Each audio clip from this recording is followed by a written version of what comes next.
Hey, what's going on? It's Walt with One Fall WrestleCast. Hey, we're gonna try something new today here.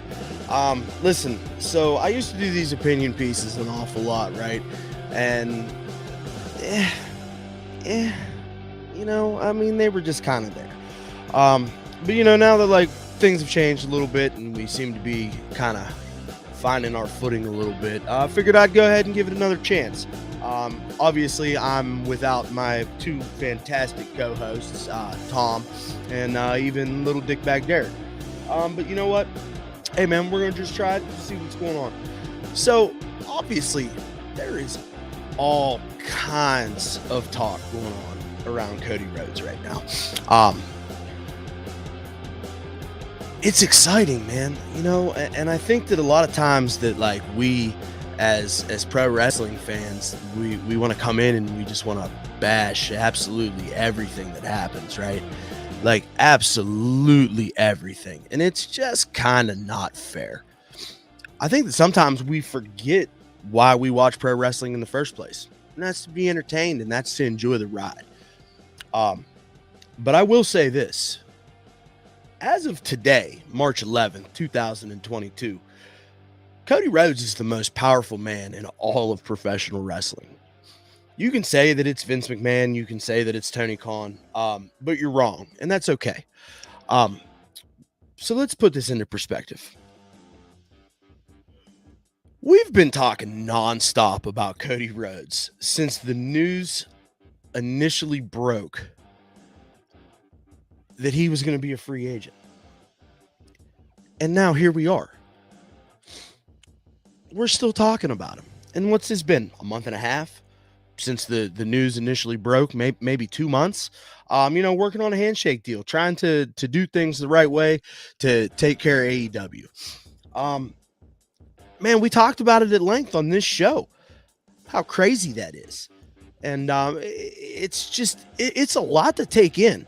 It really and truly is a lot to take in. And here's the thing about Cody right now. He holds all of the chips. All of them. He's got all of them.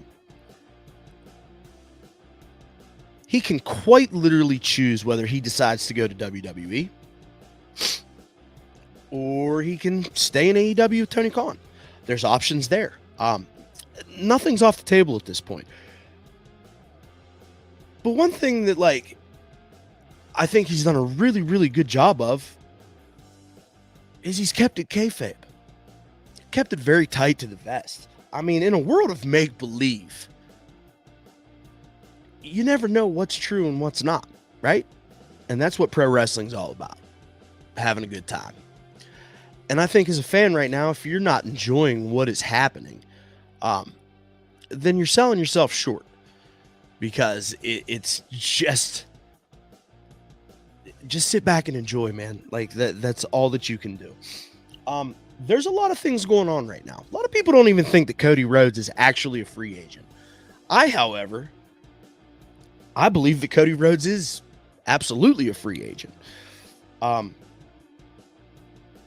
also believe that Cody Rhodes is chasing a legacy, whatever that means to him. But we all know the story. Gets to WWE's Dusty's kid, right? Obviously, he's third generation. That goes a lot. Second generation, sorry. That goes a long way, right? And the fact that he's there and all of a sudden he's relegated to the mid card and he's labeled as never going to be somebody that's going to do anything for WWE. And then he gets saddled with the Stardust gimmick. And you know what? While controversial, I mean, it was kind of entertaining when you look back at it, right? But everybody's like, oh man, they're really fucking the pooch with Cody here. Maybe they did. But for some reason, that led him to go on this journey. He took a chance on himself. And I think that nobody cannot respect that. He goes out and he becomes a headliner with the NWA. He becomes a headliner with New Japan, and he becomes the ROH world champion. I mean, he won championships in all of these, world championships and all of these promotions. It's wild to me. And then he pulled off one of the craziest things to happen in pro wrestling since WrestleMania 1. He all put together All In. I mean, and they were quite literally all in. I mean, let's be honest here. This was it. This was a last-ditch effort. And then Tony Khan likes what he sees, picks it up, and now that's the framework for what we've got today of AEW. We can say whatever we want to say about Cody Rhodes, and we can say whatever we want about his run in AEW. There was some high spots, and there was definitely some things that left us scratching our head, like his most recent run as Triple H, for lack of a better term. Man, look at how many guys he helped put over. Like young guys, put them out there. Sammy Guevara is one of those guys. And this is early on. Put himself in a situation where he could never be the world champion, and always made sure that he put some of these other guys first. And I think that gets overlooked because we look at the back half of his AEW run, and we want to criticize what he did by, ruining roles for Malachi Black, taking the TNT belt off of Sammy Guevara when he didn't need to do it. It's just, there's a lot there that makes you go, yeah, whatever. It's Cody Rhodes, but he also did something that nobody in WWE ever thought he would do. And he became a worldwide megastar in pro wrestling. So much so that he's willing to walk away from a company that he helped build from the ground up to chase legacy in WWE, a place that he never was able to succeed. I just don't understand why anybody would not think that Cody Rhodes is chasing legacy. There's all this talk out there that he's chasing cash and he's trying to do this. You know what? Yeah, he probably is. And he's been in the business long enough that he could look at somebody and say, yeah, nah, I'm not doing that. What are they going to do? Fire him? Okay. I'll wait my 90 days. I'll go back to AEW. But he's got all the power. All of it. Hey, Derek, I appreciate you swinging through. Hey, I'm doing a thing. I don't fucking know. I might end up just rambling for like 10 minutes. But, we know how I operate at like 4 o'clock in the morning, right? So this is a thing. Hey, but I think that the craziest thing about all of this right now is, Tom, you just said it. Cody versus Rollins is a hard maybe for WrestleMania. I mean, you're talking about one of the greatest talent on WWE's roster right now. Seth Rollins does not have a WrestleMania match, which, if you ask me, is a crying shame for WWE fans.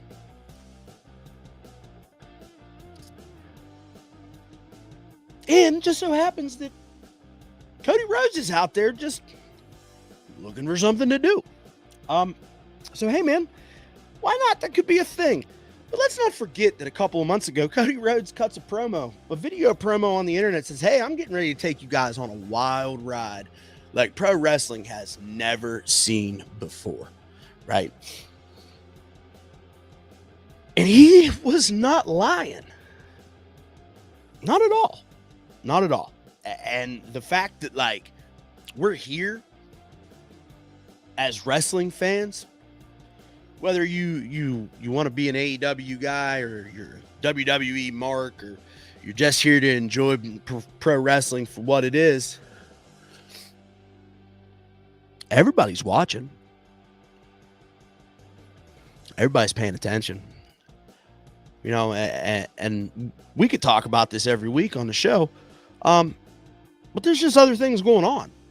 But, as we get closer and closer to what I have kind of dubbed as D-Day, this Monday, in fact, in Jacksonville, Florida, for Monday Night Raw, which would give enough time to possibly build some sort of storyline for WrestleMania with Rollins. You can't help but ask yourselves, is this going to happen? I don't know. there's really only one person right now that knows what is going to happen, and that's Cody Rhodes himself. And you know, it's crazy. It's crazy that he left WWE and he bet on himself, and he went out and he got himself over, and he built himself a legacy outside of WWE. So much so, the WWE realizes his star potential and is willing to bring him back in and put him in top billing for the biggest show of the year right off the rip. Like, you're not going to tell me, you are not going to sit there and tell me that this smoosh right here does not go on a WrestleMania poster if it happens. Because it's just bad marketing, man. So I'm just saying, if it were me and I'm in this situation, which clearly I'm not, I'm sitting here talking to, you guys. Pretty hard decision, especially with ROH just getting bought up. What's that going to be like? And we all know that Cody wants to have that creative booking control, right? So there's a chip right there that WWE doesn't have to offer that Tony Khan and AEW does. So it's going to be really, really interesting. But I've got to come to think that if we don't see him here, say Monday, that we might not see him until after WrestleMania. But regardless, Cody, yeah, you were absolutely right, bud. You getting ready to take us on a wild ride, and I'm buckled in, and I'm enjoying everything that you're giving me, bud. So if this is the Brian Pillman angle being executed to perfection that Mr. Pillman and Mr. Bischoff were not able to successfully pull off all these years ago, I'm here for it. I'm here for it. Hey, so that's it, man. Like, I just want to come in, give you about 10 minutes, whatever. Hey, make sure you come by, check out the show. We stream live every Monday, 7:30 p.m. Eastern Standard Time. Check us out over on Twitter and Instagram at @1_FallWC. That's ONE. Hey, and I appreciate you swinging through. Hit the thumbs up while you're here. And let me know what you think about the whole Cody Rhodes situation. I'll be interested to hear. Until next time, it's Walt. See you later.